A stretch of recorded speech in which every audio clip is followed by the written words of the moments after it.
ကန္နာယအကြာမဲကန္နာယပင်တို့သည်အခြားသောသစ်ပင်များရှင်သန်ရန်ခက်ခဲလာသည်ပူပြင်း၆တွေ့သောနေရာဒေသတို့တွင်လည်းမြဲမြံသောသစ်မြစ်တို့ဖြင့်ကောင်းစွာရှင်သန်နိုင်ကြသည်ကြားမဲတို့မြည်သည်လည်းထိုကန္နာယပင်များကဲ့သို့ပင်ခက်ခဲကြမ်းတမ်းသောနေရာဒေသတို့၌ပင်ခိုင်ခံသောစိတ်ဓာတ်ဖြင့်ကျယ်လောင်စွာဟိမ့်ဟောက်နိုင်သည်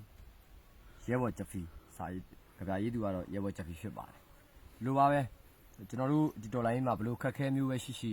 ဘလို့ခြေနေမျိုးမှာပဲဖြစ်ဖြစ်ကျွန်တော်တို့တွေရှင်တန်နိုင်ရမယ်ကျွန်တော်တို့တွေအကောင်းဆုံးကြိုးစားနိုင်ရမယ်ဒါကြောင့်မလို့တော်လိုင်းမိဘပြည်သူတွေရောတော်လိုင်းထောက်ဖို့ပြည်သူတွေရောတော်လိုင်း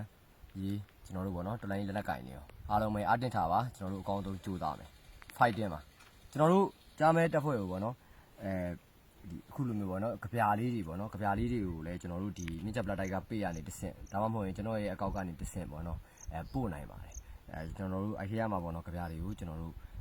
ရဲဘော်တွေတို့မဟုတ်ကျွန်တော်ပဲဖြစ်စီပေါ့နော်ရွတ်ပြပေးပါမယ်